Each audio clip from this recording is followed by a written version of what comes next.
Hey there. Subscribe to my channel. And also press this bell icon.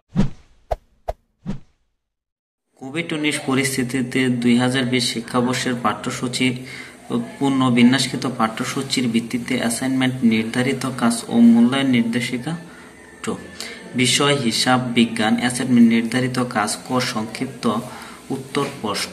1 হিসাব বিজ্ঞান কি? 2 হিসাব বিজ্ঞানের দুইটি উদ্দেশ্য লিখো। 3 ব্যবসায় প্রতিষ্ঠানে হিসাব বিজ্ঞানের গুরুত্ব ব্যাখ্যা করো।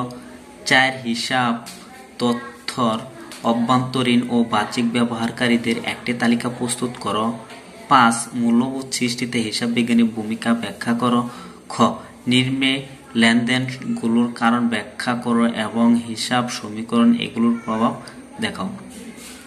2020 সালের 1 জানুয়ারি চিকিৎসক জনাব প্রদ্যুৎ নগদ 50,000 টাকা এবং 1 লক্ষ টাকার চিকিৎসা সরঞ্জাম নিয়ে নিরাময় চেম্বার নামে সেবা কার্যক্রম শুরু করেন।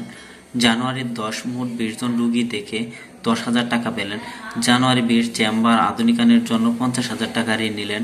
জানুয়ারি 25 চেম্বারে ভাড়া বাবদ 5,000 টাকা প্রদান করলেন। ক সংক্ষিপ্ত প্রশ্ন। 1 হিসাব বিজ্ঞান কি? উত্তর, যে শাস্ত্র পাঠ করলে কোনো ব্যক্তি বা প্রতিষ্ঠান যাবতীয় আর্থিক কার্যাবলী হিসাবের বইতে সুষ্ঠুভাবে লিপিবদ্ধ করা যায় এবং নির্দিষ্ট সময় শেষে এর সঠিক ফলাফল নিরূপণ করা যায় তাকে হিসাব বিজ্ঞান বলে। 2 হিসাব বিজ্ঞানের উদ্দেশ্য। 2টি উদ্দেশ্য লিখো। উত্তর, ব্যক্তি বা প্রতিষ্ঠানের একটি নির্দিষ্ট সময়ে যেসব আর্থিক লেনদেন সংঘটিত হয় তার স্থায়ী হিসাব রাখা এবং ফলাফল নিরূপণ করাই হিসাব বিজ্ঞানের মুখ্য উদ্দেশ্য। এছাড়া মানুষের দৈনন্দিন ব্যক্তিগত, পারিবারিক ও প্রাতিষ্ঠানিক জীবনে হিসাব বিজ্ঞান প্রয়োজনীয় ও গুরুত্ব অপরিসীম। হিসাব বিজ্ঞানের উদ্দেশ্য 2টি নিম্নে লেখা হলো। ক মৌলিক বা মুখ্য উদ্দেশ্য। খ সহায়ক বা গুণ উদ্দেশ্য। 3 ব্যবসায়িক প্রতিষ্ঠানে হিসাব বিজ্ঞানের গুরুত্ব ব্যাখ্যা করো। তাহলে আমরা কি করব? উত্তর হবে ভাষা মানুষের মনে বা প্রকাশের মাধ্যম। আজকাল হিসাব বিজ্ঞানকে ব্যবসায় ভাষা হিসেবে ব্যবহার করা হয়। এই ভাষার সাথে যারা পরিচয় নেই তার পক্ষে হিসাব নিকাশ সংক্রান্ত লিখিত কাগজপত্র বোঝা সম্ভব নয়। কোনো ভাষা লিখতে গেলে যেমন বর্ণমালা, শব্দ, পদ ইত্যাদি সর্বপ্রথমে জানতে হয়, তেমনি হিসাব বিজ্ঞানে সমৃদ্ধ জানতে হলে সর্বপ্রথম এ শাস্ত্রে ব্যবহৃত বিভিন্ন ধারণা, প্রথা, পদ, সমষ্টি এবং শব্দ সংক্ষেপ সম্বন্ধে বিশেষভাবে জানতে হবে। ব্যবসায়ের ভাষা হিসেবে হিসাব বিজ্ঞানের গুরুত্ব বা হিসাব বিজ্ঞানকে ব্যবসায় ভাষা বলার কারণ, প্রথমে নিজস্ব রীতিনীতি। প্রত্যেক ভাষারই একটা নিজস্ব রীতিনীতি ও পদ সমষ্টি থাকে। হিসাব বিজ্ঞানেরও তদরূপ নিজস্ব একটা রীতিনীতি ও পদ সমষ্টি আছে। আর্থিক ফলাফল নির্ণয়। হিসাব বিজ্ঞান প্রতিষ্ঠানে আর্থিক লেনদেনগুলো সুবিন্যস্তভাবে লিপিবদ্ধ করে ব্যবসায়ের সম্পদ দায় নিয়ে একটি আর্থিক অবস্থার বিবরণী প্রস্তুত করে যায়। মাধ্যমে ব্যবসায় সঠিক আর্থিক অবস্থা জানা যায়। আর্থিক ফলাফল নির্ণয়। ব্যবসায় প্রতিষ্ঠানে আর্থিক ফলাফল দুতরফা দাখিলা পদ্ধতিতে মোতাবেক লিখে রাখে। নগদ প্রবাহ বিবরণী। নগদ তহবিল প্রবাহ বিবরণী প্রস্তুতের মাধ্যমে প্রতিষ্ঠানের সাথে সংশ্লিষ্ট সকল পক্ষকে নগদ তহবিল সম্পর্কে ধারণা দিতে পারে। সম্ভাব্য দায়। যে দায় এখনো পর্যন্ত সৃষ্টি হয়নি বা উদ্ভব হয়নি, ভবিষ্যৎ হলেও হতে পারে আবার না হতে পারে, ওই সকল দায়কে সম্ভাব্য দায় বলে। পরে উপরোক্ত আলোচনা থেকে বলা যায় হিসাব বিজ্ঞান হচ্ছে ব্যবসায় ভাষা। 4 হিসাব তত্ত্বের অভ্যন্তরীণ ও বাহ্যিক ব্যবহারকারীদের একটি তালিকা প্রস্তুত করা হলো। অভ্যন্তরীণ ব্যবহারকারী। মালিক পক্ষ। মালিক কারবারে মূলধন সরবরাহ করে। প্রথমে তার মূলধনের নিরাপত্তা এবং পরবর্তীতে সর্বাধিক মুনাফা অর্জন করতে চায়। 2. ব্যবস্থাপনা কর্তৃপক্ষ। হিসাব বিজ্ঞানকে ব্যবস্থাপকগণের চক্ষু ও কর্ণ বলে সংজ্ঞায়িত করা হয়।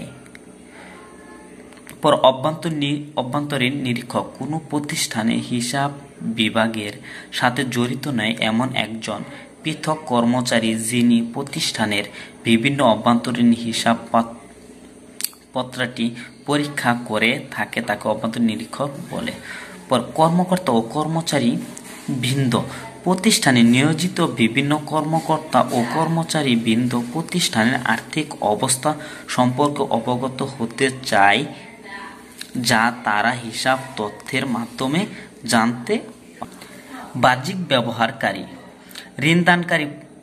প্রতিষ্ঠানে ঋণ প্রদান করার পূর্বে ঋণদানকারী ব্যক্তি বা প্রতিষ্ঠান যেমন বাণিজ্যিক ব্যাংক, শিল্প ব্যাংক, বীমা কোম্পানি বা অন্যান্য ঋণদানকারী প্রতিষ্ঠান আর্থিক বিবরণী পরীক্ষা করে দেখতে চায়। পাওনাদারগণ প্রতিষ্ঠানের নিকট ধারে পণ্য বিক্রির পূর্বে হিসাব তথ্যের পরীক্ষা করে দেখতে চায়। সরকার প্রতিষ্ঠানের উপর কর আরোপের জন্য সরকার হিসাব তথ্য ব্যবহার করে। গবেষকদের নিকটও হিসাব তথ্য প্রয়োজনীয়। কোনো প্রতিষ্ঠানের আর্থিক বিবরণী ওই প্রতিষ্ঠানের আর্থিক কার্যকলাপের প্রতিচ্ছবি, তাই গবেষণার জন্য হিসাব নিকাশ ব্যবহার করতে হয়। জনগণ। সমাজের সাধারণ জনগণ প্রতিষ্ঠানের আর্থিক অবস্থা জানার জন্য হিসাব তথ্য ব্যবহার করে থাকে, কারণ প্রতিষ্ঠানে উন্নতি হলে কর্মসংস্থান সৃষ্টি হয় ও জীবনযাত্রার মান বৃদ্ধি পায়। 5. মূল্যবোধ সৃষ্টিতে হিসাব বিজ্ঞানের ভূমিকা ব্যাখ্যা করো। হলো সাধারণ অর্থ মূল্যবোধ হচ্ছে ধ্যান ধারণা, চিন্তা, বিশ্বাস, আচার আচরণ ও বাস্তব প্রয়োগের মাধ্যমে গড়ে ওঠা কোনো বিষয় সম্পর্কে মূল্যায়নের মানদণ্ড। উপরের সংজ্ঞা বিশ্লেষণ করে মূল্যবোধকে নিম্নোক্তভাবে ভাগ করা যায়। ব্যক্তিমূলক বোধ যে সকল ধ্যান ধারণা ও বিশ্বাস এমন একটি ধারণ করে তাকে ব্যক্তিক মূল্যবোধ বলে।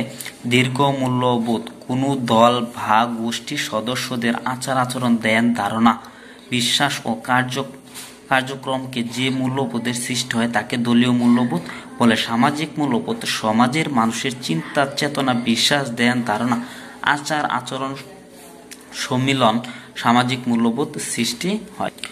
ধর্মীয় মূল্যবোধ বিভিন্ন ধর্মীয় বিশ্বাসের মানুষ আচার আচরণ ও শিক্ষা, সংস্কৃতি, পোশাক পরিচ্ছদ এবং বিভিন্ন সংস্কারের প্রভাব ফেলে। এর প্রস্তাব গড়ে ওঠা মানুষের ধর্মীয় মূল্যবোধ।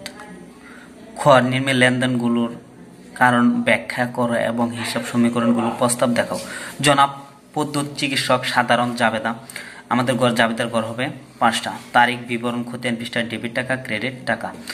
আমাদের প্রথম বলা ছিল আমাদের 2020 সালের জানুয়ারি চিকিৎসক জনপ্রতুক নগদ 50,000 টাকা এবং 1 লক্ষ টাকা চিকিৎসক সরঞ্জাম নিয়ে নিরাময় চেম্বার নামে চেম্বার শুরু করেন। তাহলে কি হবে? 1 তারিখ হবে নগদান হিসাব ডেবিট 50,000 টাকা, অফিস সরঞ্জাম হিসাব ডেবিট 1,000 টাকা, মূলধন হিসাব ক্রেডিট 1,50,000 টাকা। যেহেতু নগদান অফিস সরঞ্জাম নিয়ে নিরাময় চেম্বার খোলা হলো। 10 তারিখে আমাদের কি করছিল? মোট 20 জন রোগী দেখে 1 লক্ষ টাকা পেলেন। নগদান হিসাব ডেবিট, সেবা হিসাব ক্রেডিট। তাহলে ডেবিট করে যাবে 10,000 টাকা, ক্রেডিট করে 10,000, যেহেতু 20 জন রোগী দেখে নগদ পেলেন। 20 তারিখে আমাদের কি বলছিল? চেম্বার আধুনিকায়নের জন্য 50,000 টাকা ঋণ নিলেন। তাহলে নগদান হিসাব ডেবিট 50, ডেবিটের করে 50,000, ঋণ হিসাব ক্রেডিট, ক্রেডিটের করে 50, যেহেতু চেম্বার আধুনিকায়নের জন্য ঋণ নিলেন। 5 ভাড়া হিসাব ডেবিট 5,000 টাকা, ডেবিটের করে 5,000, নগদান হিসাব ক্রেডিট 5,000 টাকা, ক্রেডিটের করে 5,000, যেহেতু চেম্বার ভাড়া বাবদ প্রদান। মোট যোগফল 2,15,000 টাকা ডেবিট করে, আবার ক্রেডিট করে 2,50,000 টাকা। শিক্ষার্থী বন্ধুদের বলছি, যদি এই টিউটোরিয়ালটি ভালো লেগে থাকে অবশ্যই লাইক করো, কমেন্ট করো, বন্ধুদের সাথে সাথে বেশি করে শেয়ার করো এবং নতুন নতুন টিউটোরিয়াল পেতে পাশে থাকা বেল আইকনে ক্লিক করো।